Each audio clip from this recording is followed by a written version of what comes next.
I feel like I'm hunched over more than I usually am. The Incredible Hunch. So you guys ready to talk about The Incredible Burt Wonderstone? That's the movie I watched yesterday. We ready to do this? We're talking about The Incredibles, right? We're talking That's about what I watched. Mr. Megorium's Wonder Hulkporium. March of the Penguin. It's Hulk Locker, right? we're talking about 2003's Hulk, directed by Ang Lee. Eric Bana in this movie. Am I right, guys? Yeah, Is it guys. Bana or Banya? Bana. Is it? Yeah. You know that? Because you're the one It's that's like Cavill. It's in like Bruce Banner. Hello and welcome to Two Chunks and a Hunk, our movie podcast where we give pumps and dumps. My name is Jordan Wonders, and this week, always and forever, I'm your chunk. I'm Doge, and I can promise you, you wouldn't like me when I'm chunky. Funny because when I get angry, I become the Incredible Hunk. Very nice. Very nice. Timely. Oh, it's good. It Inappropriate. really is. Inappropriate, even. But this week, we're super excited to be talking about the 2008 masterpiece, The Incredible Hulk.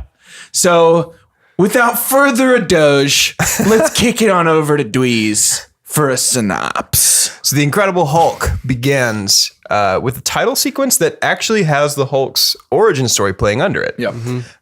Which is an interesting choice. Yep. I can't help but think that decision was made because this was coming so hot on the heels of 2003's Hulk we'll get movie. there, baby. Oh, we'll get there. That's not your job, is to make Guys, these kind of we points need yet. We need a synopsis. context. So The Incredible Hulk opens with his origin story under the credits, about which I have nothing whatsoever to say at this point in time.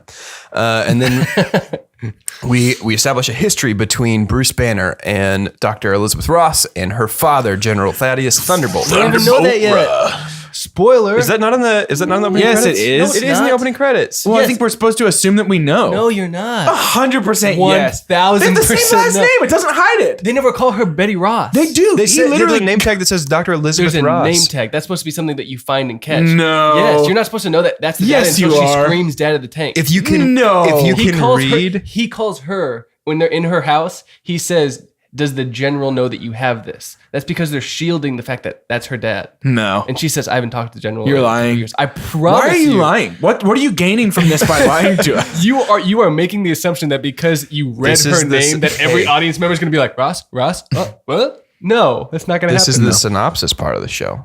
But you made it about something more. You did this to This is on you. So we open, and Bruce Banner has been 100 and something days without incident, and he is hiding out in Rio de Janeiro.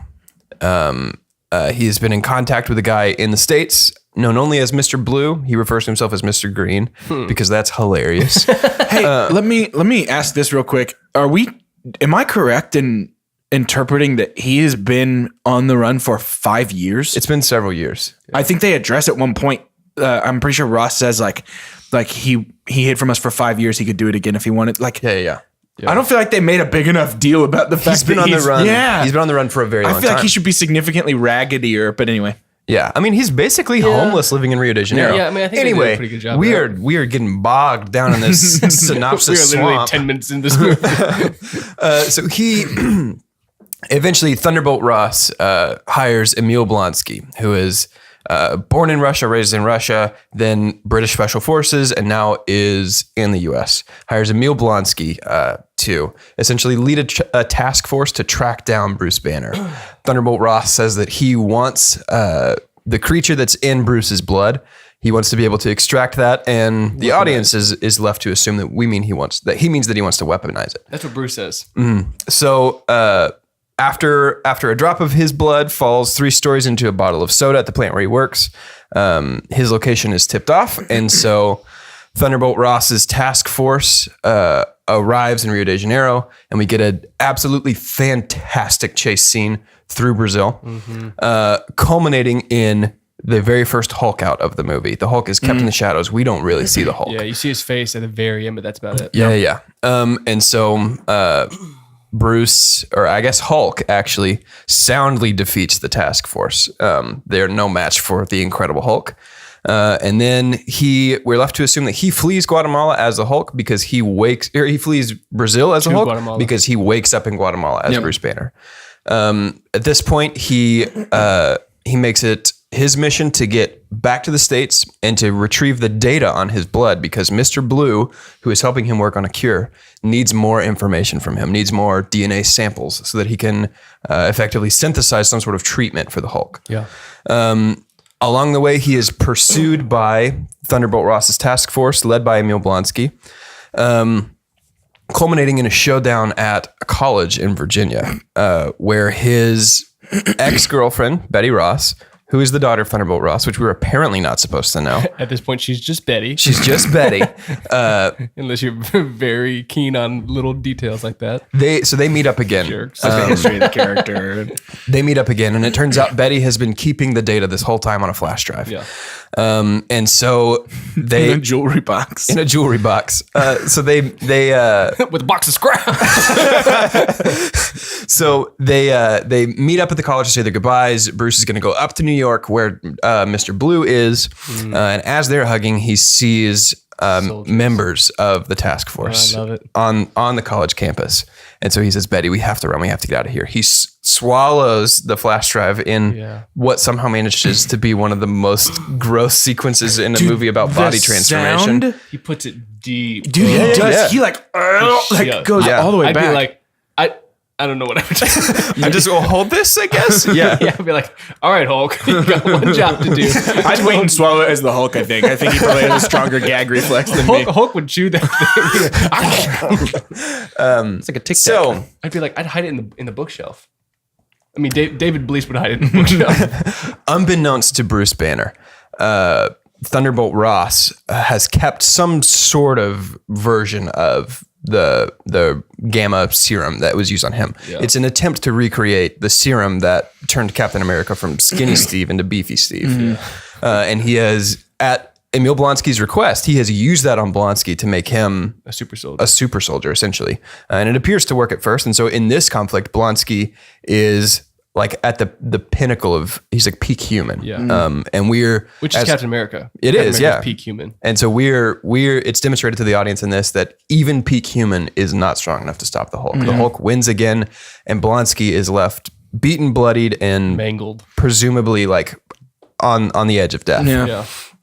So Bruce and Betty together flee. Bruce as the Hulk, or as Hulk. I'm sorry, the character's name is Hulk.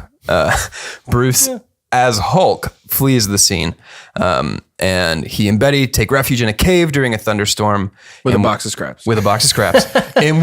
And during this sequence, we see that we see that the Hulk has at least some instinctual level of cognition and recognition of Betty, because the Hulk acts to protect Betty in the thunderstorm. Yeah. And in the college. And in the college, exactly. And so from this point, they make their way up to New York City. They meet with Mr. Blue, and Mr. Blue begins working on a cure. Mr. Blue is Samuel Stearns, a character from the comic books. So Mr. Blue straps Bruce to a table and injects him with what he believes to be a cure after inducing a Hulk out on the table. So he induces the transformation. Yeah, that's crazy. As Bruce begins to transform, they inject him with this serum, and it turns him back into human Bruce. And so what they're saying after that, He's cured. they say he's cured, but they're not sure if it's a cure or just a preventative treatment for this one particular episode. Yeah. And then Samuel Stearns takes Bruce back into the back of his lab, where he finds samples and samples and samples and samples of his blood that Samuel Stearns has synthesized over the years of him sending different DNA samples to help him work on treatments. And we find out that Samuel Stearns is also planning on finding a way to extract the creature and use it in some way. And Bruce is firmly of the opinion that this technology can't get out in the world. Yeah. And Stearns is at least a good moral behind it. He wanted to, this could cure cancer. This could be, the human revolution of medicine. Yeah. But it still could be weaponized, which is Bruce's thing, is we have to destroy it tonight. So, Bruce and Betty are tracked to Samuel Stearns' lab, and Bruce ends up being captured by Thunderbolt Ross's task force, minus Emil Blonsky.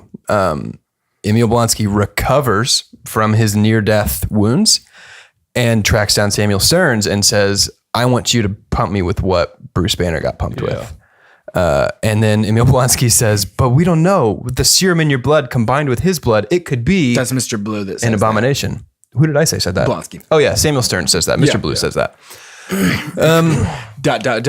An abomination. An abomination. Exactly. And so Emil is injected with a Hulk-ish serum combined with the super soldier serum in his blood, turns him into a huge, horrific, scaly monster known as the abomination. Who can speak very well. Who can speak very well. Yeah. Yeah. Which is weird. It's a strange decision. And so predictably, it comes to a punch fest between Hulk and Abomination in Harlem. Bruce voluntarily. This is actually the first time Bruce lets the Hulk off the leash voluntarily. Yeah. But they fight in Harlem. They, as Bruce later says in Avengers, they break Harlem. And Hulk defeats Abomination. We wrap up the movie nicely.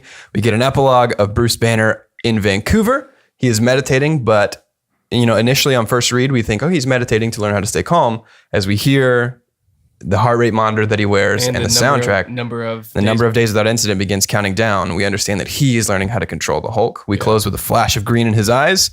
And then we open on what I could have sworn up until this week was a post-credit scene. Yeah, it's not. It's our second epilogue. There is no post-credit scene. Exactly. It's the only MCU movie to not have one. And it's Thunderbolt Ross sitting in a bar, drinking. Interestingly enough, the cocktail he's drinking is called the Incredible Hulk. Yeah. I don't remember what it's made with, but it is like alcohol. It is like an actual cocktail you could get. You can order the Incredible Hulk, and it's that like bright green, weird fluorescent green color. So he's drinking that cocktail, and he looks up and he squints with one eye at a figure who has come in the door, and he says, Stark, you always wear such nice suits. And then Tony says, we're putting a team together. And cut to black. Credits. Yes. And that's the Incredible Hulk. All right. The incredible true story of James Hulk. James T. Hulk. So let's start. We opened up the movie where you said we kind of have the opening credit scenes. Behind it happening is the origin story of how he became the Hulk. Yeah. I want to go ahead and dump on that right away. I did not like that opening credit scene. I thought that was terrible. I like the concept behind, like, everybody kind of knows how the Hulk got started, so let's skip that and get to the interesting stuff. Yeah. So I'm okay with them doing it through a sequence like that, but the execution of the sequence, oh my god! I remember it started and I had to double check the date that it was made. I was like, am I watching the right one? Because it was, even though it was 2008, it was unbelievably 2003. Yes. Yeah. It felt like a high school kid's project to make a Jason Bourne opening. Yeah. It's like files. And you're like, what the heck is this? It was rough. It was not, and I like you said, I do agree with the decision to start post-origin story. I mean, Spider-Man Homecoming. Everybody knows what happened to Peter Parker. We don't need to see Uncle Ben get killed again. Yeah.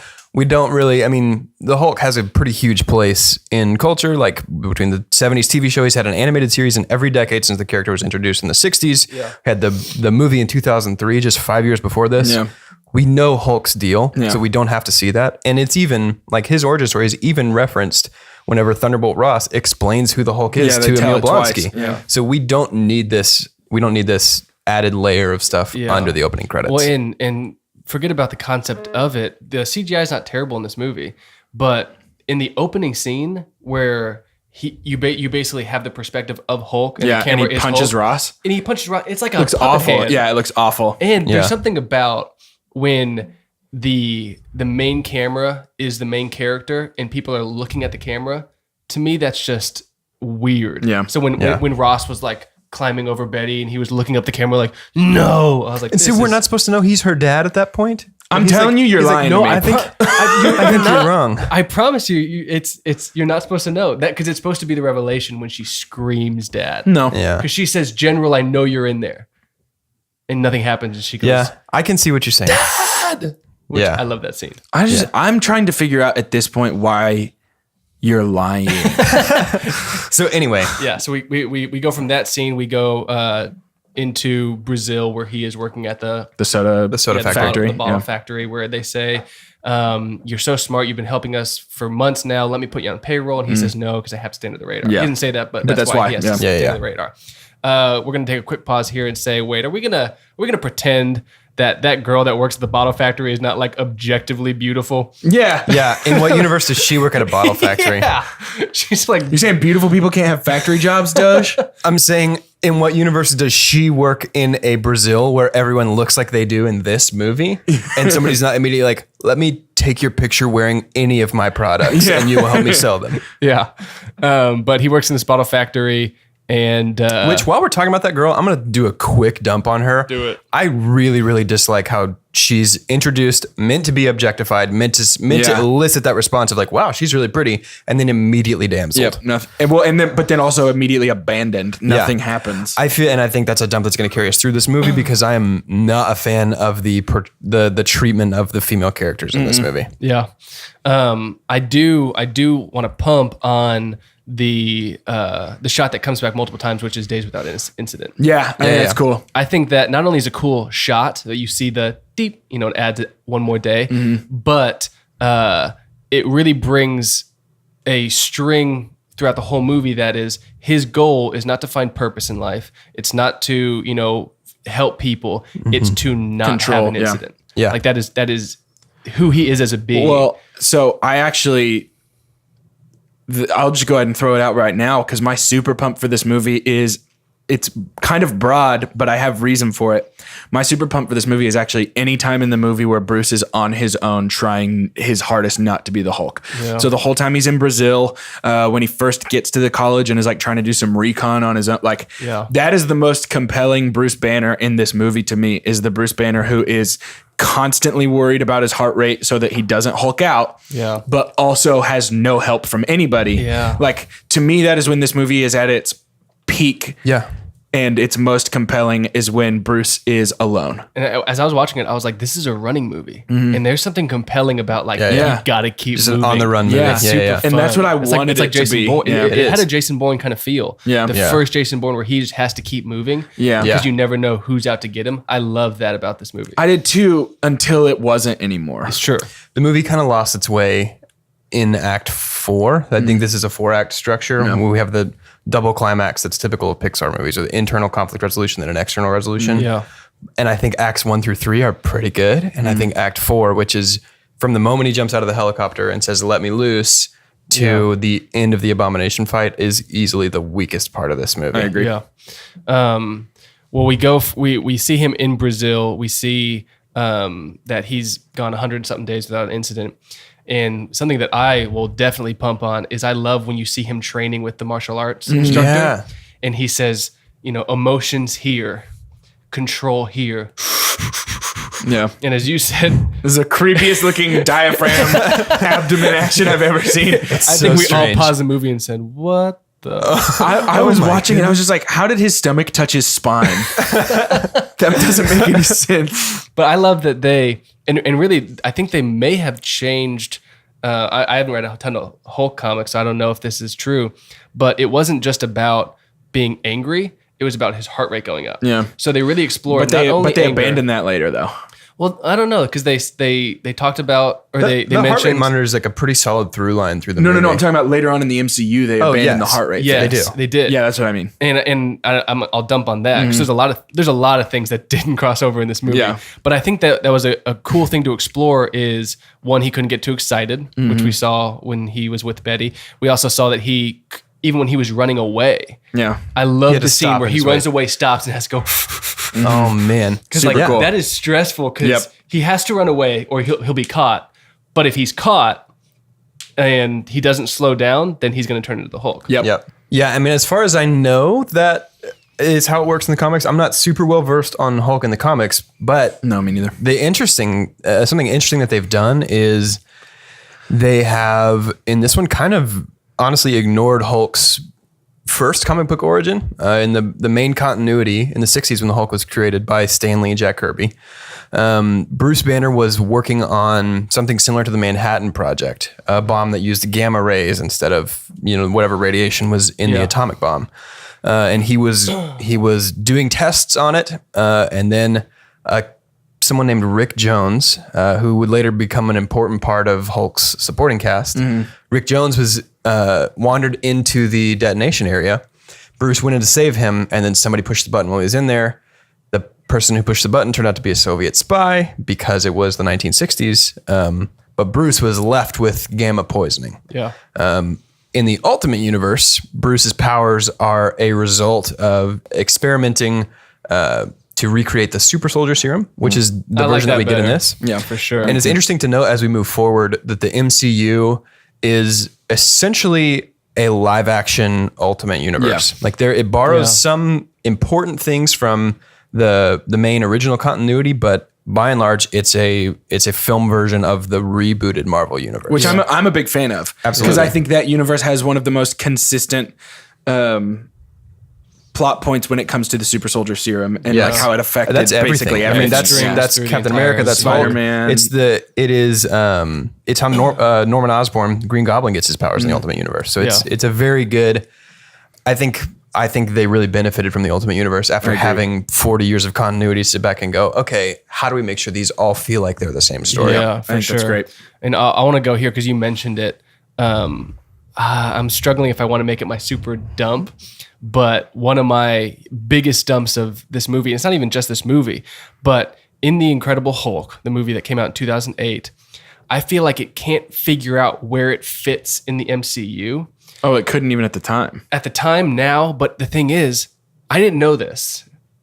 This was supposed to be a sequel to the 2003 Originally, Hulk. yeah, it was. But here's the thing, they Yeah. never really dismiss that. No, they don't. It's kind of like, if you think it's a sequel, it's a sequel. If you don't, you don't. Like they don't even address it. They say Eric Bana. Yeah. Eric Bana was offered the role. He denied it. It says that Liv Tyler was put instead of Jennifer Connelly. So this is if you read what this movie's about, this is a sequel. When it was initially conceptualized, it was as a sequel, kind of a backdoor sequel introducing Hulk and like retroactively making the 2003 Hulk part of the MCU continuity. They have since, Marvel has since gone on record and say, absolutely not. It's our own thing. It's the first thing. Yeah. But it's like, it's this weird kind of it sits in between. And then, so that's pre-Incredible Hulk. Then post-Incredible Hulk, I feel like the MCU, it's the one movie that they kind of wish they didn't make. Yeah.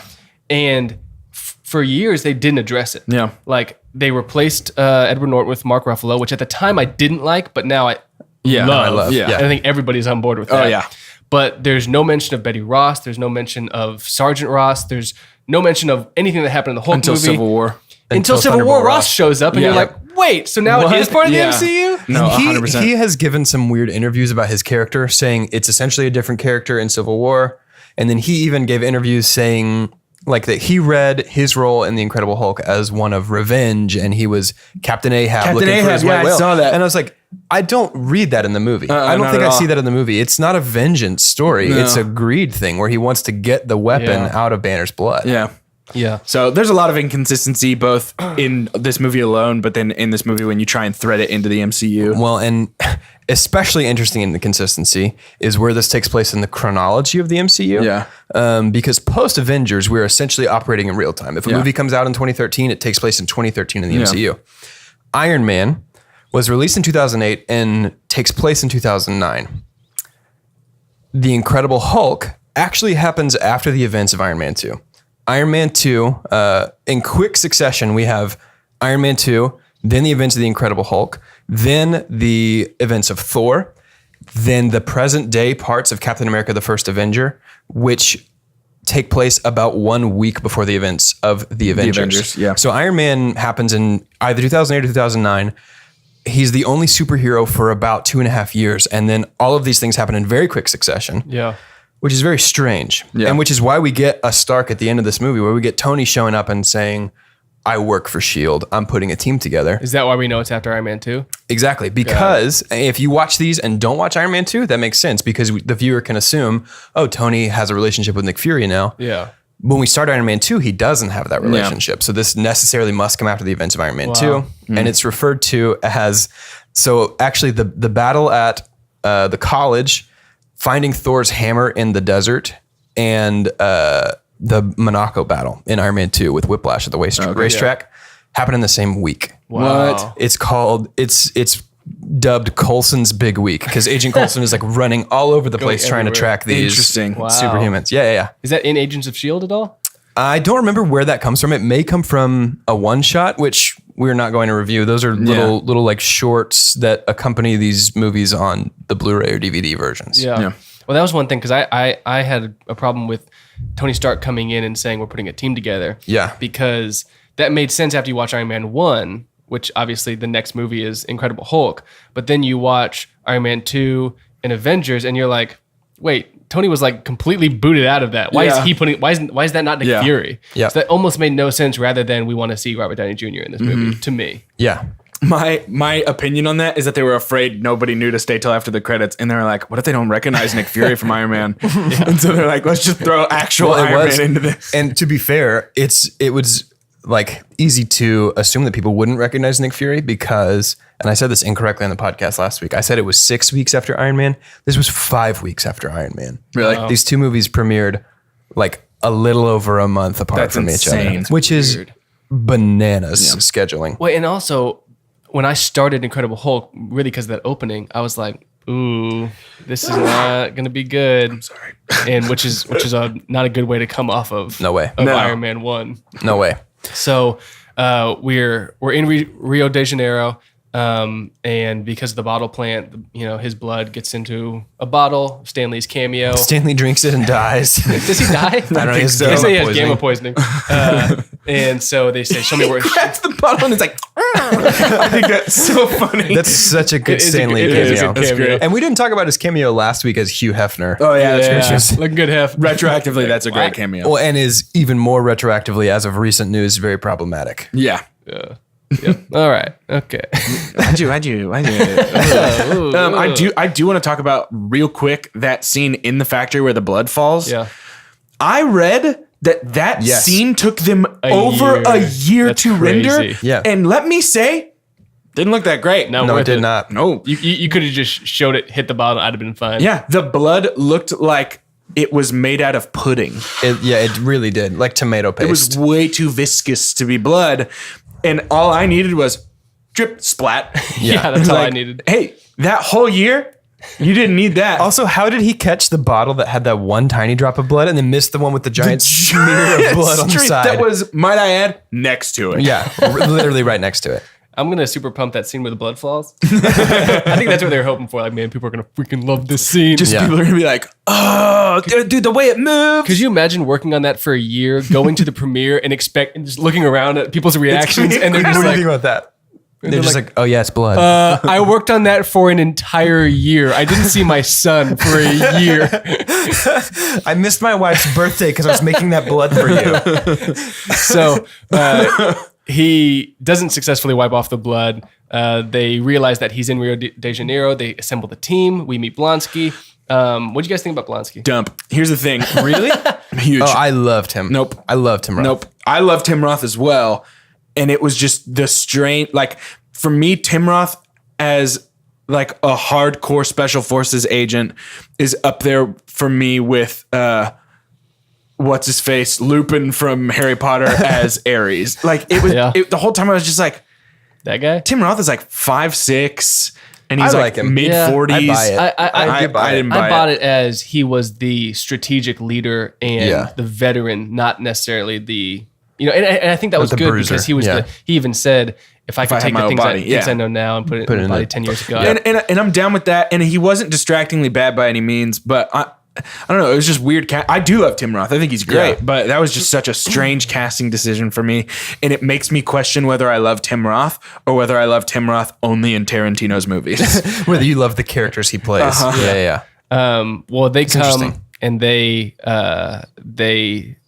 very sneakily try to just Tranquilize him. tranquilize Yeah. him and bring him in. He's gone. He's on the run. We get an incredible chase scene. That is the standout action sequence of this movie Yeah, for me. I That love is that infinitely more entertaining than the one where he's Hulk the whole time. Yes. The two where he's Hulk the whole time. Well, because arguably the compelling part of Hulk is trying not to be Hulk. yeah. And so when we get like, here's a 20-minute punch out, Yeah. it gets to be a little much. Yeah. I will say my super pump has got to be the Hulk out at the end of this action sequence.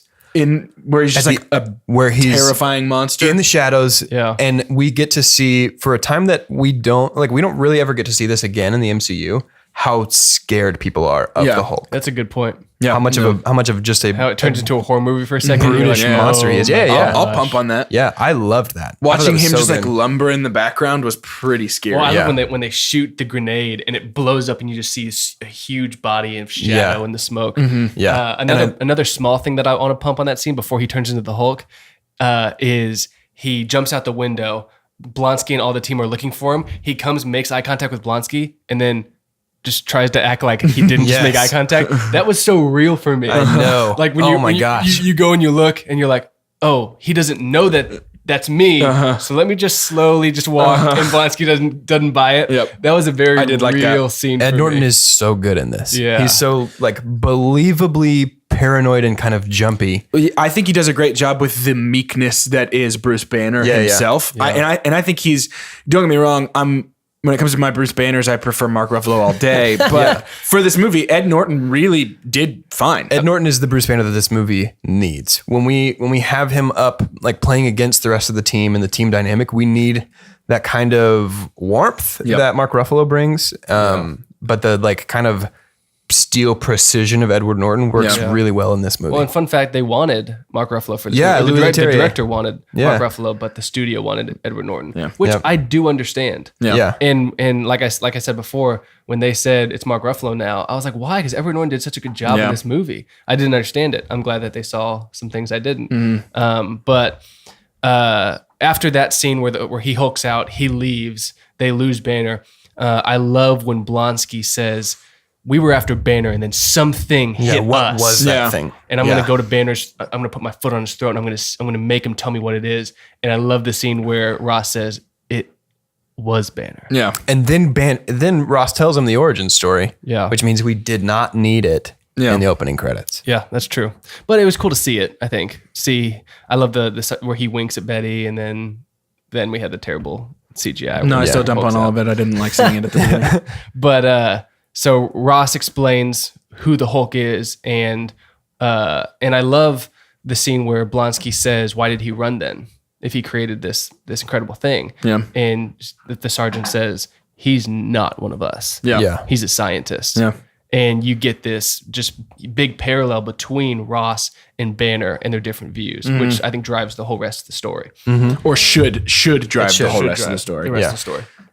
No, I completely agree with that. But it's pretty soon after that we see Blonsky turning into the super soldier, right? Yeah. I mean, he It learns is. This is happening concurrently while Bruce is reuniting with Betty. yeah. Which we can talk about that first. Let's talk about that. Let's talk about the whole relationship with Betty. Let's just talk about Liv Tyler as Betty. Yeah. You guys are gonna dump on Liv Tyler? Yeah. Yeah. I'm not. See, I liked that. I love Liv Tyler. Hated She's her as great. Betty. I Huge like- dump on Betty. I like their idea for Betty Ross. I'm a fan of starting with the idea that there's story and there's history already in place. Yeah. This isn't characters meeting each other for the first time. They do have experience together. Right. In Liv Tyler's portrayal of Betty, I find a lot of fault because her entire life is defined by her relationship with her father or Bruce. She bails on her new boyfriend immediately. Which, I mean, and in and of itself, having a life that's defined by close relationships is not a flaw in the way a character is written. I do think it's just the execution that Betty comes across as somebody who doesn't have her own thoughts and like doesn't have her own motives. She It's exists just for Bruce. just whatever the closest man in her life is telling her to do. She's like, oh, I think that would be a good idea. Yeah. No, I think that's a good point.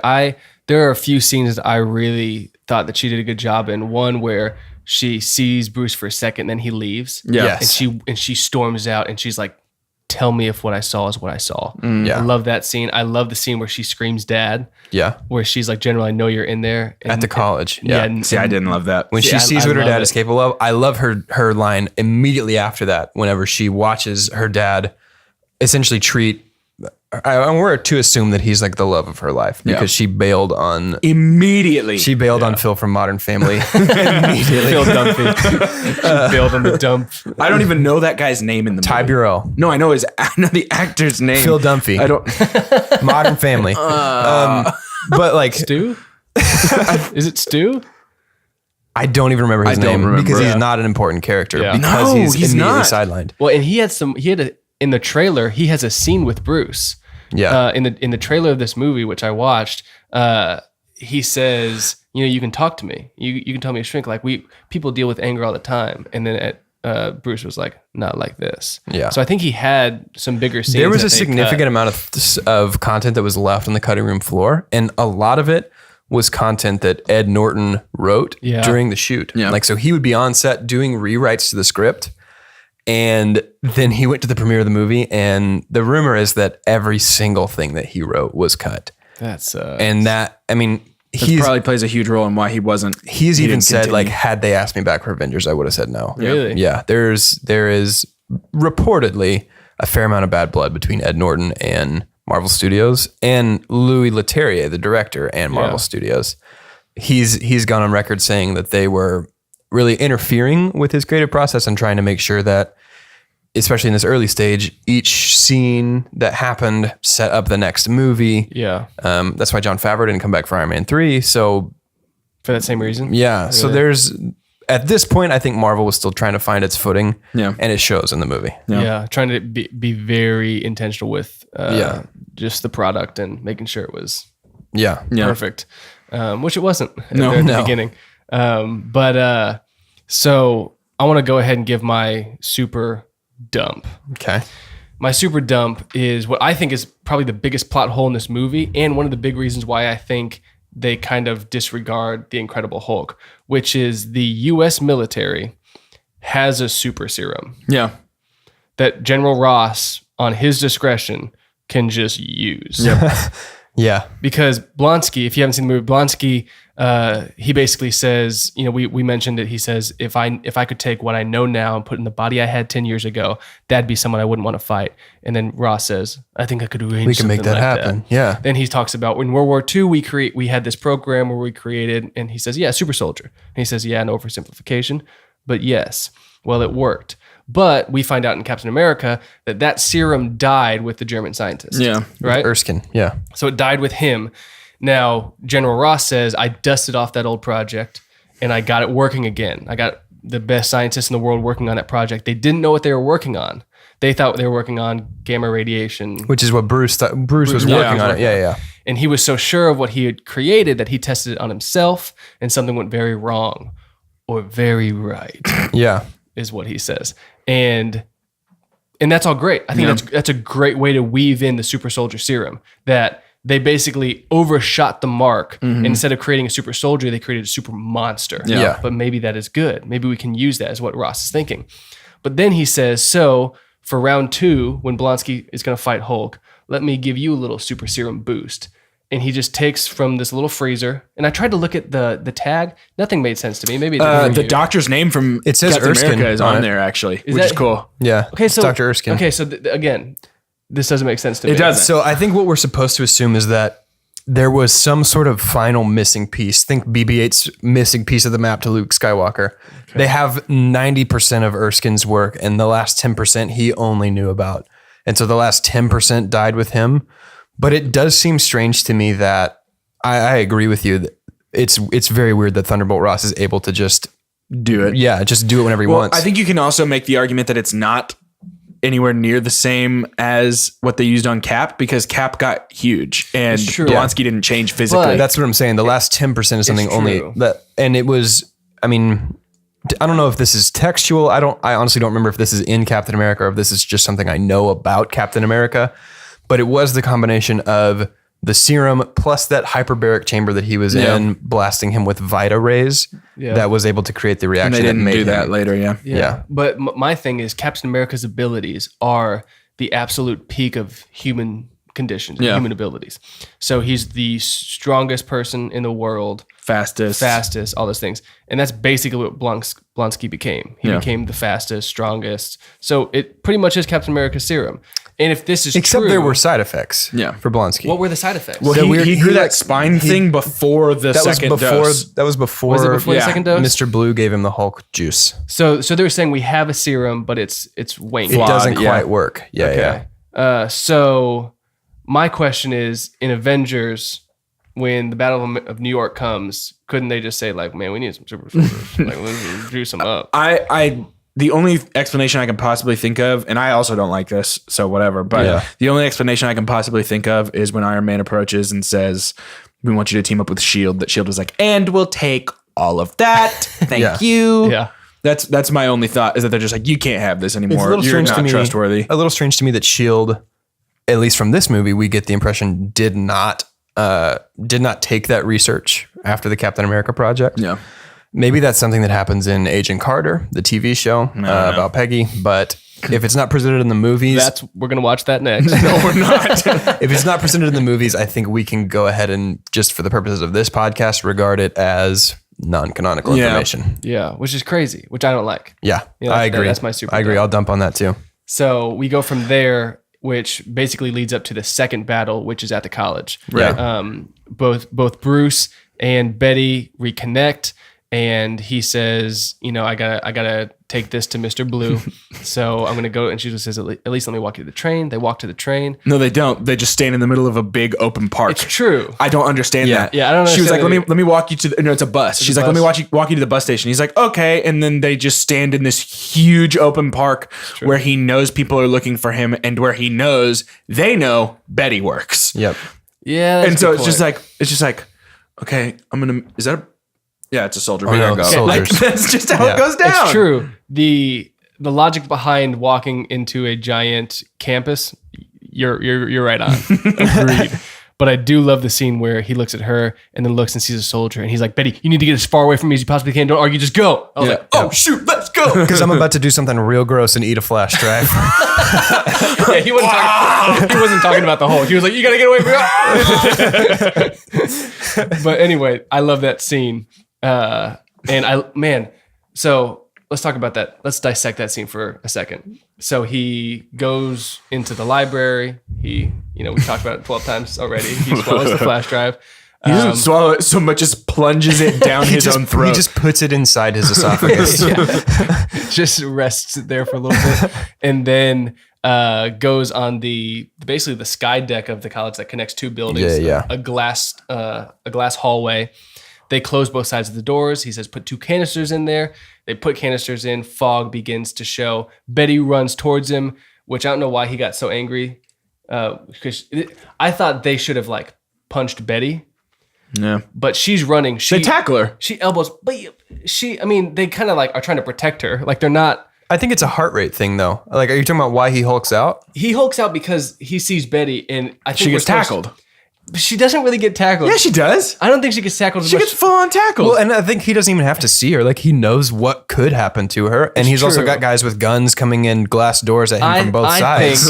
I think that Betty should have been running and so much to a shooter in the back of the head and she dies. No, I think it should have been a little bit more. Stays Hulk for the rest of the movie. Because they made it seem like he saw something and was like, no. But instead it was they stopped her. Maybe by tackling her. I think they brought her to the ground might be a better way of saying that. With their body at full speed. They turned her sideways and laid her to the ground. I think they grabbed her and her forward momentum brought her down. Jeez. I don't think she... What's it called? Caltrops just around the ankle. So anyway. Regardless of the validity of the reason, he hulks out. He hulks out. And we see him basically Hulk clap the windows. He doesn't Hulk clap that. No, time. he punches not the till windows later. I know. Yeah, I realized that. Oh, but he man. kind of YMCA's his way out of the window, which is a weird movement. But then he jumps, he Hulks out, and then that's when we have the first fight scene of the Hulk, or the first open real air fight scene. Yeah. Where we Hulk. get to clearly see the Hulk. And let me just say, that haircut on the Hulk is bad. It's the worst. It really is And bad. later, when she cuts his hair, I was like, oh, they're going to fix it. and he turns back into the Hulk, it's the same haircut again. Kind of like an emo like band singer. Dude, I'm gonna it is. dump on how pretty the Hulk is. The Hulk has just like a really like pretty, like symmetrical face. I was expecting him to do the YMCA out of the glass and then say, "I chime in with the happiest two people ever." Dude, but I just want to go back and address one more time. Yeah. Bruce's haircut appears to not affect the Hulk's haircut in any way. Which is a plot hole because in Ragnarok, the Hulk has a different haircut than he does in the others. We're about to blow the lid off this thing, guys. We're gonna blow it wide open. Somebody call everybody. So he has. Well, we see the fight scene, and there are a couple really cool scenes in the college scene that I love. I love when he tackles that tank, Like just shoulder checks it. Yeah, I like when he gets hit by that grenade and he like flinches so hard. I thought that was awesome. When they shoot the like boom, like the grenade launcher things at him and it explodes. when And Blonsky he like, does. maybe I think so. It's when he's running at him and he's like, "Come on!" Yeah. and he gets hit and he just like throw. I thought that was awesome looking. There's some good scenes in that Yeah. in that college scene. that fight I scene's got cool. pumped when it started because I was like, "Oh, this is There gonna be are- Because Hulk versus none other Hulk is dope. yeah." It's cool. That's a good point. And we're kind of going to go out of order because we're really, really getting close to my super dump. It's a cool fight scene that ultimately doesn't engage me emotionally. Yeah. Same with the final fight. And it's the decision my super dump is the structure of this story. Yeah. Because the Hulk is not a character in the same way that he is in really only Ragnarok. Is the only other appearance of the Hulk where he's actually a character, and the Hulk has desires Kind and of motivations. Ultron. The Hulk himself doesn't have desire, doesn't have what he wants. I'm with you, except for his kind of relationship with Black Widow and like the way that she calms him down, which Yeah. I think is done even better than Betty calming him down in this. I agree. But I'm with you though. I hear what you're So saying. the Hulk doesn't work as a protagonist for Right. me in this movie. Yeah. And our antagonists are all mixed up because your story is supposed to start at the moment that your protagonist feels the influence of the antagonist. And if we're to regard Thunderbolt Ross as the antagonist of this movie, then our story begins years and years ago whenever Bruce first turns into the Hulk. If we're to regard Emil Blonsky as the antagonist, then our story doesn't start until the chase in Rio de Janeiro. yeah. And they And tried to do both at the same time. Emil Blonsky doesn't have any kind of connection to Bruce, so he's a weak antagonist. His connection is with the Hulk, Yeah. but the Hulk is not a character because the Hulk doesn't want anything. And so anytime that the Hulk is on screen, our protagonist is off screen, which makes Emil Blonsky a strangely weak villain. yeah. And Or just a shallow villain. yeah, and the relationship between Bruce and Thunderbolt Ross is strong enough to sustain that kind of antagonist-protagonist relationship. It's just not used very effectively. Yeah. Yeah. And I think that's why this movie, like, we can walk away from it and say, like, there were cool parts. It was structured well. I like Blonsky as a villain. I like Thunderbolt Ross as a villain. I love Bruce Banner. The Hulk stuff is cool, but somehow it feels less than the sum of its parts. Yeah, I agree. No, I totally agree. But I think it is. I see what they were going for, and on paper, I think it does feel good to have Sergeant Ross is the antagonist to Bruce and Blonsky with the Hulk. That so they kind of both dual have their own protagonist. antagonists. I love that idea. Yeah. It's not executed. It didn't work very well. Yeah, But yeah. I do like the idea, and I think there were moments where that was very clear. Yeah. When he has that, look at me, boom, boom. Remember me? Yeah. Yeah. And he's fighting. I will say I'm gonna dump on all of the trash talk that takes place for this entire movie. Every ounce of like competitive trash talk is just like, that all you got? Yeah. Come on, give it to me again. Oh boy! Like everything was It's just Miss like, Piggy? oh, but even as Abomination at the end, it's just like, Yeah. it's just like, is there? Are you done already? Big okay, cool. big old dump on the fact that when Abomination talks, he has an American accent. He loses the British accent. I didn't think completely. Whoa. That would just blew my mind. Yeah. We're calling Marvel Studios right now about the ass See, I catcher this thing. completely disagree because I remember listening and being like, at least his Cockney accent is still there. Really? Yeah. I didn't know. I'm going to have to sit down next year and rewatch it. And whoever's right is going to buy the other person lunch. That's fine. It has to buy them the Hulk drink. So after this, basically that fight scene ends with somehow them letting Betty go out into the open with the Hulk. Yeah. Like his one job was to protect her the whole time. Ross was like, keep her back, keep her back. Those soldiers did a really bad job because they let her just go out into the open. Yeah. And then he says, where's the gunship? Gunship comes down, starts raining fire. and then Ross realizes Betty's right there. Hulk covers her with basically his body. But he doesn't. He covers one side of her. It's true. There are some open holes. Her back and head and legs and all of her should have been roasted. No way. I feel like he completely doubles over and like surrounds her. Oh, so he makes a perfect hermetically sealed bubble around her on the grass. Okay, It's Hulk medically sealed, but yes. there are both literal and figurative holes in the way that he holds her. Yes. He puts the hole in hold. But somehow she gets out Yeah. fine. Yeah. And I love her line to Thunderbolt Ross in this sequence where she says, "Don't ever speak to me as your daughter again." Ooh, yeah. That is so much more... Powerful. Yeah, And that's you so much know- more deliberately hurtful than "don't ever speak to me again." Yeah. Because she knows, like, we've got to have a working relationship, but Our familial relationship is done. don't ever speak to me And as let your me daughter tell you what again. would have made that even more powerful. If Betty Ross as a character wasn't 100% and completely abandoned after this movie. Yeah.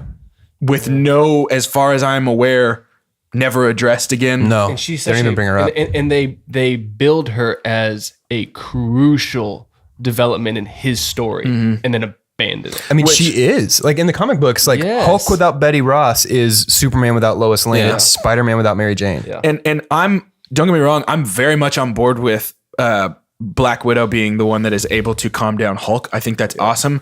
Mostly because I think Scarlett Johansson could calm me down no matter how angry I was. And so I get it. Like, I get it. What you need, girl? But so like I get it.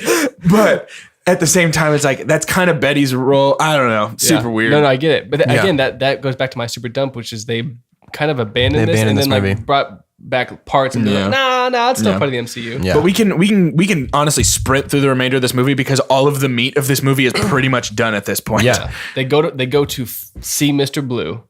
Who is, by the way, Mom from Holes. yeah, He's their counselor. He's also, Samuel Stearns is a comic book character called The Leader. A really prominent Hulk villain who uses his super intellect against the Hulk.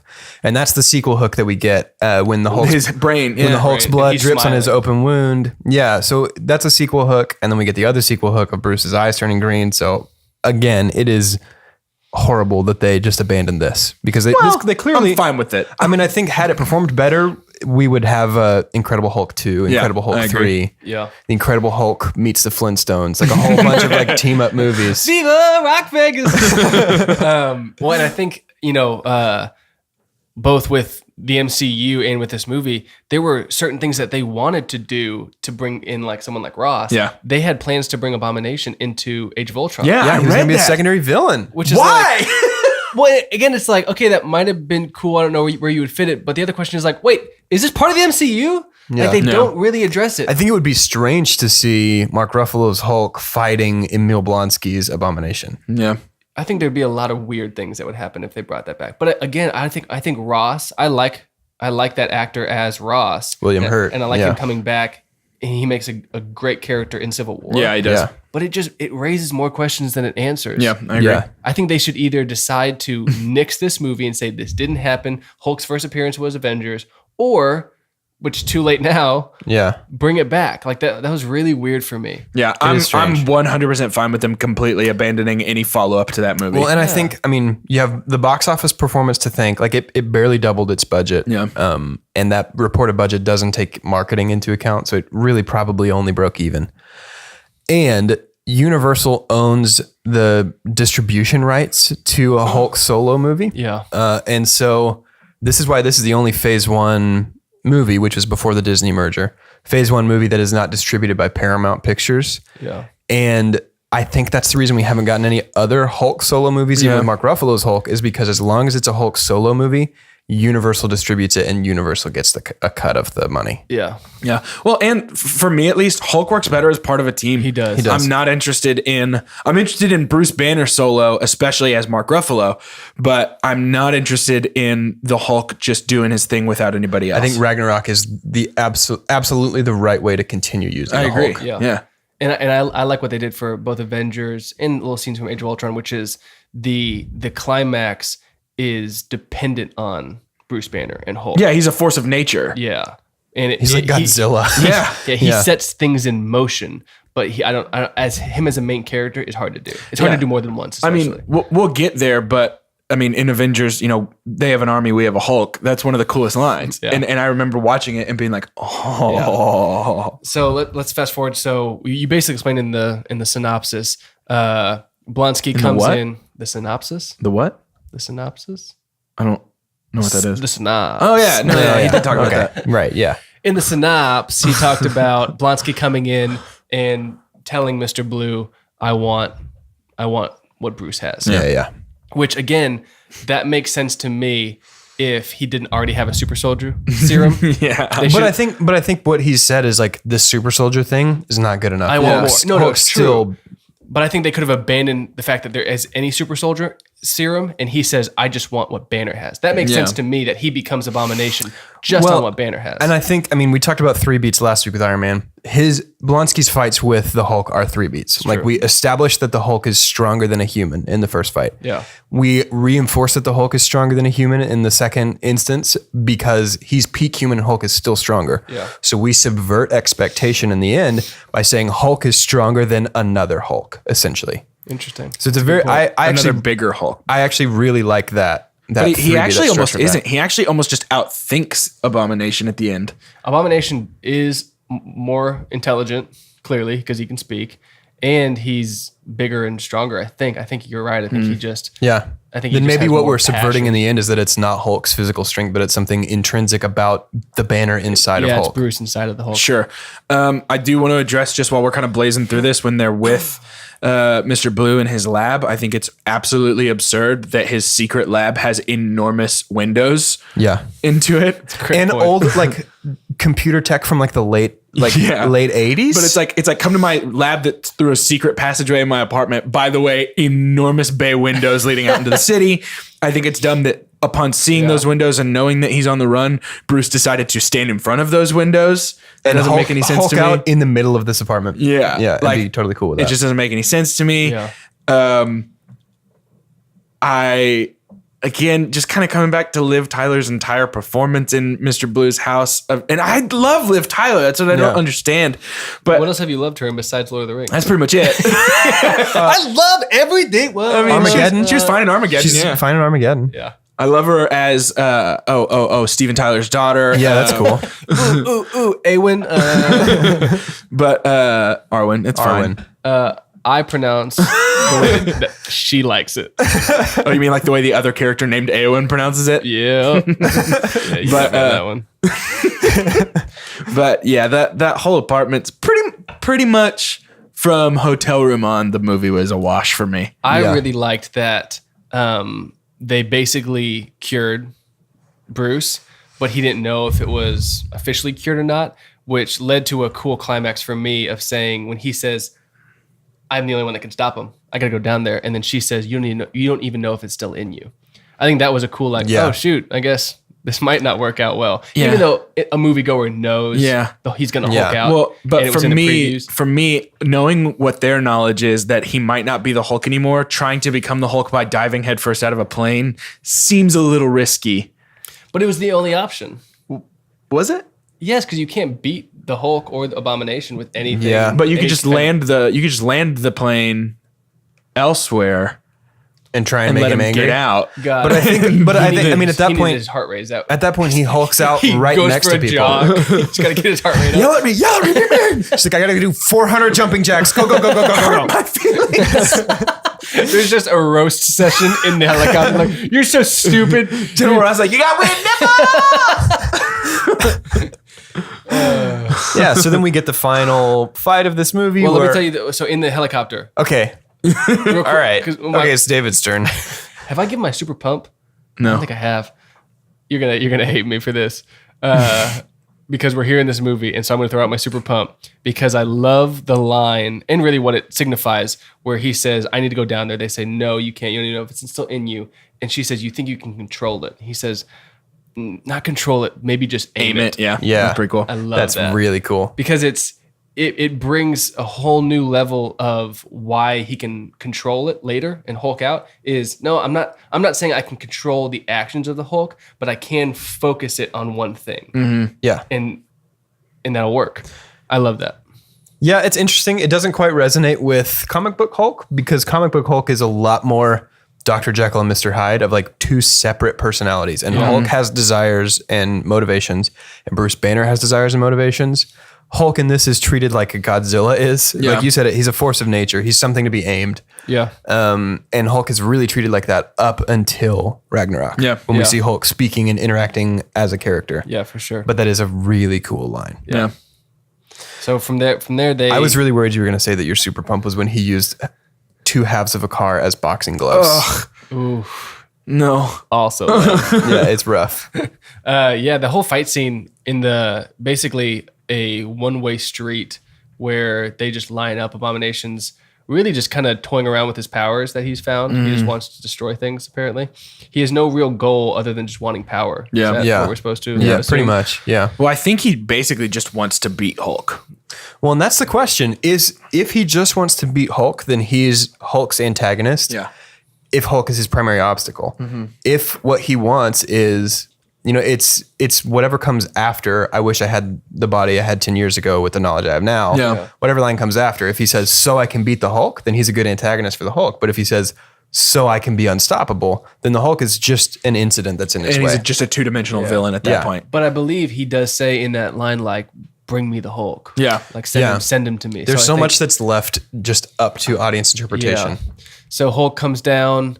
We kind of get something they played with before where like you don't know if he's gonna Hulk out. Yeah. Like, oh no, I guess it maybe is out of him, and then the green hand comes up, which for the first watch is cool. Yeah. They kind of repeat that in the Hulk, but they make it or in Ragnarok, but it's kind of more of a joke. Yeah. They do it the other way. Yeah. And they do a fight scene, which we talked about a ton of times in this podcast. Two super strength heroes fighting at the end, or hero and villain fighting at the end.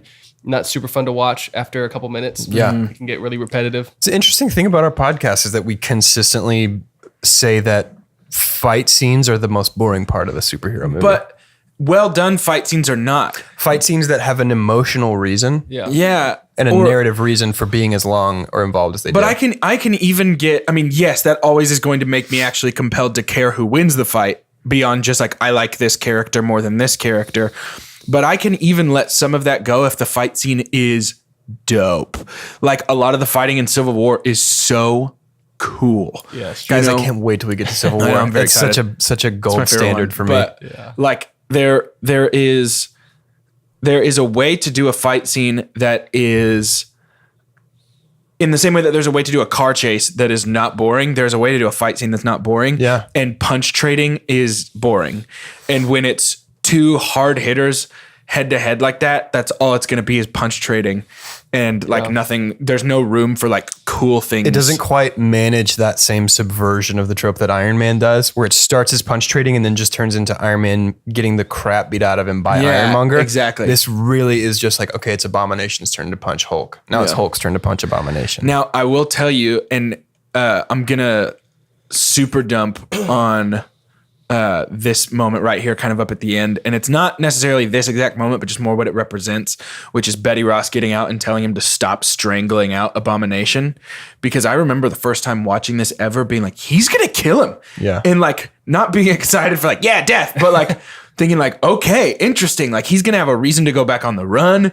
He's going to have a reason to like be afraid of the Hulk because the Hulk is uncontrollable. Like this is awesome. And I remember like being like, oh, he's just going to strangle him out until he's dead. Yeah. And then Betty gets out and is like, stop. And then he's just like, okay. That was your super dumb. Yeah. But Yeah. not that scene in general or like as a scene, but more what it represents, which is just like Hulk is a slave to the power that is Betty Ross. It's true. Yeah. But I think that's pretty on point with From what who they've set up Betty Ross to be. Yeah, and who I know is that in she the can comics. calm him down, but Yeah. I would think that like head to head with his mortal and only enemy at this point would be the one time that he's like, no, I gotta protect everybody. Does here. Hulk No, I love think Betty, or is it the banner that is like pushed to the side I in think we're Hulk's left to brain assume that it's the loves banner Betty? in Betty. I feel like it's both. I feel like it's probably the banner in Hulk that has caused the Hulk to love Betty, but I think that it's both. Because I think, she says it in the beginning of the movie. Maybe there's a little bit of you in there, and he says, "No, there's not." Well- but I think they're trying to again at the end resolve, no, there is a little bit of That's it. the dump There is about in this movie is that they can't, and it carries through the MCU. They can't figure out what they're trying to say about the Hulk. Yeah. Like there's not. That's part of what, to me, one small thing that breaks the fiction of this is that when you set rules in fiction, you got to follow them, or the audience is going to have a hard time investing. I don't understand the rules that govern the Hulk.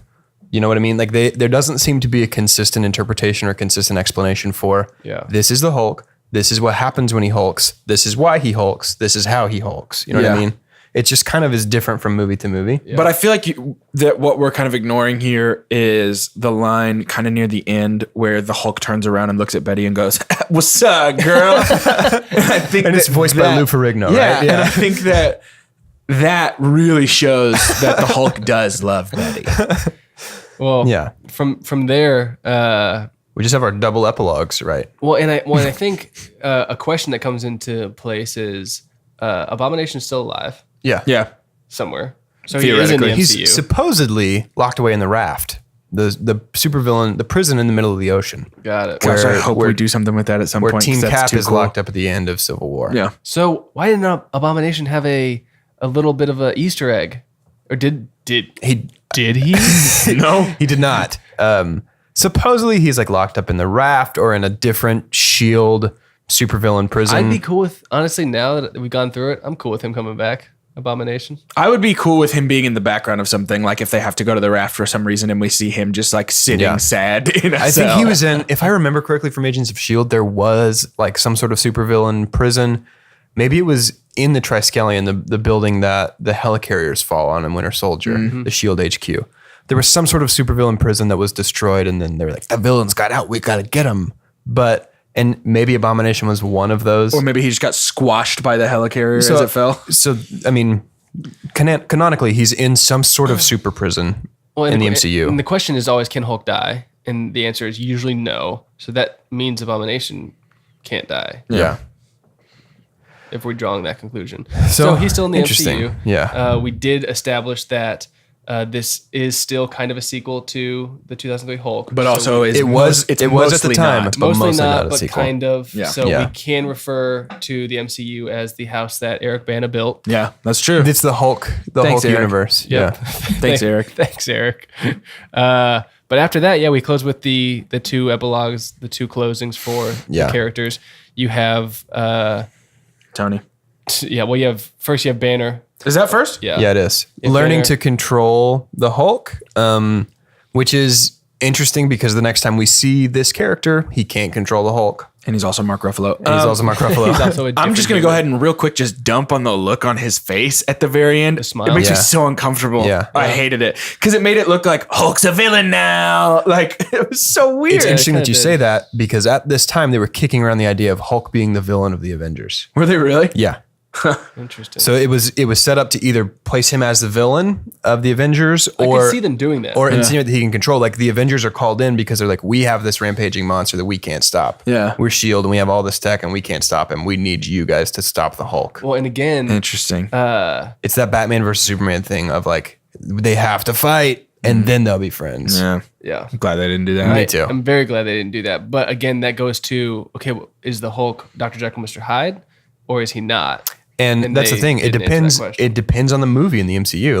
Like comic books over time have settled into like, okay, this is the Hulk. This is what he does when he's Hulk. This is what he does when he's Banner. This is the relationship between the two. And the MCU still seems like it's trying to find its footing. I think Ragnarok was a huge step in the right direction, or at least a step in the comic direction. But we'll see if that status quo seems to I'll hold say up. I'm at least thankful they're consistent with who Banner is, because like once it becomes Mark Ruffalo, like I don't know, I associate Mark Ruffalo with like cardigans and soft talking. Yeah, It makes he's me a happy. great Bruce Banner. Yeah. But anyway, I mean, I think we're kind of we've done. said all Yeah. the incredible things Yeah. we can say about this incredible movie. So is it Time to rate. Is it time to rate? All right. We pull out our scientific cinema scale. Oh, we're ready for it. The forecast calls for some heavy rate. Nice. Very Thanks, good. guys. Very good. So we here at Two Chunks and a Hunk have come up with our very own way of rating movies. It's called the Scientific Cinema Scale. That's perfect. We checked it against science. So we're just going to read that out to you now and let you know how we're going to rate it before we actually deliver our ratings. So the best thing we could ever say about a movie is own it, don't lend it, buy that poster. The next best thing we could ever say, buy it. You know what I mean? Spend some kashish. Buy that movie. The next best thing after that we could say about a movie, rent it. You know, spend a little kashish, but like don't own it. It's not worth that. Yeah. The next best thing that we could say about a movie is blow your This nose. is David blowing his nose. But then after that, it's going to be stream it, which means if you already have it available on a streaming service, watch it. Stream it out of your nose like David's boogers streamed into that Kleenex. But don't spend your kashish, please. After that, the next best thing we could say about a movie, second worst thing we could say about a movie, forget it. You're just better off if you pretend this movie didn't exist. Yeah. And then the very worst thing we could ever possibly say about a movie, God hath forsaken us. Almost missed that one. So, Dosh, why I'll don't go you first. start? This was a tough one to rate because, as I said last week, I do own every Marvel movie and the can't take special that into edition of account. those Marvel movies. Can't take that so into account. really what I'm doing now is saying, was it worth it? Yep, there you go. For me, I'm going to rate this a forget it, not because it's bad. Like it's plenty enjoyable, plenty entertaining to watch, but forget it just because it's confusing. If you're trying to absorb the MCU as a whole, as like one entire piece, You could skip this one. you can skip this one. I skipped this one. This is didn't my see- second time ever watching this movie. Me too. I didn't see this until after the Avengers, and I don't feel like I was lost. I mean, granted, I'm bringing a ton of extra textual knowledge in Yeah. from a childhood spent reading comic books instead of like hanging out with people or like doing things that real people do. Dating women. Dating girls. But Playing sports. yeah, so all that to say, forget it, not because it's bad, just because you don't need it. Because you're better than this. That's a good way to say it. Was stuck between forget it and stream it. I'm going to give it a stream it with the caveat that I really do not like this movie. Don't enjoy it. I probably won't ever watch it again. Yeah.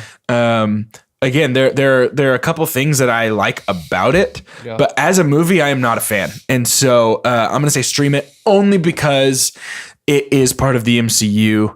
And I think that having a little extra backstory on Hulk going into Avengers could be useful. Knowing why he is where he is, why he's living in like a little like Havana town. Like I think that's super useful. But yeah, I'm gonna give it a stream it. Yeah. I was definitely between stream it and forget it. I'm going to give it a stream it. But it's interesting because when Thursday came and I realized I had to watch Incredible Hulk, I didn't want to. Yeah, I didn't either. And that speaks something. I watched it and there were good parts, but I didn't love it. I would say the quality of the movie as a standalone movie, which is what I believe we're rating it as, is a stream it. Yeah. If it's on Netflix and you're looking for a movie, it's a good movie by itself. You could watch it. It's not great. However, if you are going through the MCU in preparation for the Infinity War movie, I would say forget it. Just skip right over it. Skip it. Yeah. So my rating for the movie, stream it. My rating for this as a part of a larger whole is forget it. Dude, see, my rating is the exact same as yours for the exact opposite reason. I would say as a standalone movie, there's no point in watching it at all because it's not good. But I would say if you're preparing for something like Infinity War, it might be worth a quick watch just because it is part of what you're building up. I guess to. I'm rating it, it's okay to forget this if you want. Yeah, that's fair. Like, it doesn't matter. Yeah. Unfortunately. Yeah. So Um, next week we are diving into Thor. No, Iron Man 2. Oh my You can god. watch- No. you can watch Thor if you want, but God. Yeah, I totally forgot about that. Iron Man 2. Iron Man dude. 2. Because we did go through the Robert Downey Jr. has to pop up every other movie for the first couple Yep. movies they make. Yep. And Iron Man 2 is exciting because that's kind of when the universe starts to expand. It is. Yeah. It is. Because we're going to And meet, maybe at what's the her expense name? of story. what's her name in her like American name? Natasha. Romanoff. No, she has like a fake American name in really? Iron Man 2. I can't remember. Really? Yeah. Oh, I don't remember that at all. Because they don't reveal that she's Russian until the end. Oh, I guess we're gonna find out Or next because week. she has no Russian accent ever. I think it's like Natasha Randall. Rock Heath. Boy. Rock boy. Well, Well, I was gonna say the thing. Kevin Is it We don't Feige know. or I don't Feige? know. I don't know. We called Henry. were you just knowing my question before I said it? Yep. I know Okay. exactly what you're going to ask. Yeah, I'm so- going to go with Kevin Feige. Kevin F. Kevin F. Kevin in an interview, he said at the premiere of this movie that it was hard to not play with all the toys in the sandbox and really just focus on one movie. And I think, like we're saying in Iron Man 2, I think he started to like get some He started to toys play with a in bunch of there. toys and realized maybe it is better to pick a favorite toy for this movie. Yep. Yeah. So Iron Man 2. So if that doesn't get you excited about our podcast, No one will. Nothing ever will. Well, it's that time to end again. But before we let you go, we have a special shout out to our number one fan, our favorite sponsor, our first ever official sponsor of the show. Yeah. Stephen Baker. Stephen Baker. Stephen Baker. Thank you so much, Stephen, for existing. Yeah, and so we want to offer a special promo to our audience. If you go to stephenbaker.com/chunky, you get some free beats. Stephen's a good drummer, and he'll give you free beats at stephenbaker.com/chunk. But anyway, as always, for this week and forever, I'm Jordan Wonders. I'm Doge. I'm David. And here at Two Chunks and a Hunk, all we say is Hulk, Hulk, Hulk, Hulk, Hulk, Hulk, Hulk, Hulk. Say it. Hulk, Hulk, Hulk, Hulk. It's incredible. Hulk, Hulk, Hulk. He's great. Hulk, Hulk, Bruce Hulk, Banner. Hulk. It's incredible. Hulk, Banner. Hulk, He's great. Hulk, Bruce Hulk, Banner. Hulk. It's incredible. He's the Hulk. Hulk, Hulk, Hulk. Abomination. Hulk, Hulk. Gamma ray. Hulk, Hulk. This movie's bad. Hulk, Hulk. Said it's Who's Hulk. that Hulk in the corner? Well, the episode's over, but since you're still hanging out here, why don't we toss some information your way? If you want to be the first to know when we drop new content, like us on Facebook at 2 Chunks and a Hunk, subscribe to us on YouTube, or subscribe to us wherever you get your podcasts. And if you want a shout out on our next podcast, then #officialchunky. Yeah. That's CHUNKY. That's true. That's true. Well, we're done here, but I guess if you want to stay, I mean, we can just Yeah, keep hanging out. What was your favorite part of that movie that we just saw? Did you like it? I bet they did. I bet they did.